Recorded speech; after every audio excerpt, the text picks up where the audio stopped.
For our final day of the theme of the Good Shepherd, I'm going to direct your attention to the prophet Ezekiel, to chapter 34, which is perhaps the longest extended use of this image in the scriptures, in talking about both the kings, the leaders of Israel, and of God as the shepherd of God's people.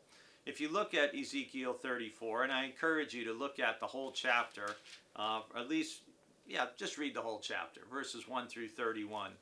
And the beginning of it is really about the shepherds of Israel and the terrible job that the leaders of the country had done. And they had scattered the people, they hadn't looked after them, they hadn't cared for them well.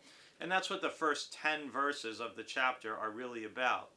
And then in verses 11 to 16, we have these beautiful verses of after God has condemned the leaders of the people for their failure, in talking about how now God is going to be the one who's going to seek out and rescue the sheep from all the places where they've been scattered, how he will bring them out and gather them and feed them. And I myself, in our verses for today, are verses 15 and 16, I myself will be the shepherd of my sheep, and I will make them lie down, says the Lord God. I will seek the lost, and I will bring back the strayed, and I will bind up the injured, and I will strengthen the weak. But the fat and the strong I will destroy. I will feed them with justice.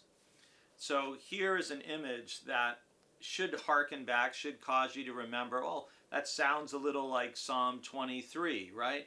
I will be with them. I will make them lie down. It sounds a little like Luke 15 also, where Jesus tells the parable of the shepherd who leaves the 99 to go and to seek and find and save the one who is lost.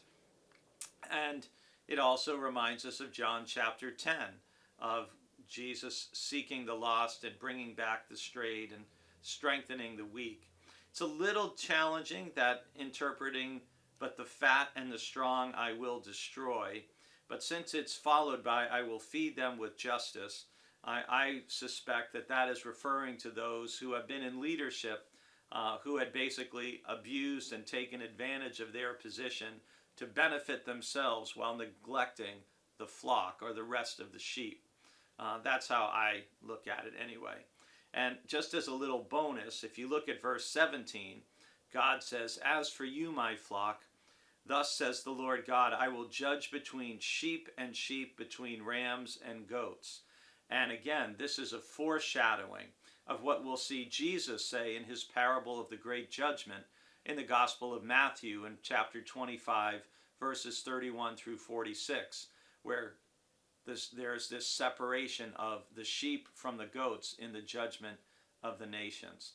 But as we conclude this week, it's just really helpful to remember that God is portrayed as a good shepherd in Psalm 23 and Isaiah 40, in Jeremiah 23, here in Ezekiel 34, and Jesus declares, I am the good shepherd. He is the physical embodiment of that good shepherd instinct and nature that the prophet spoke about being in God himself.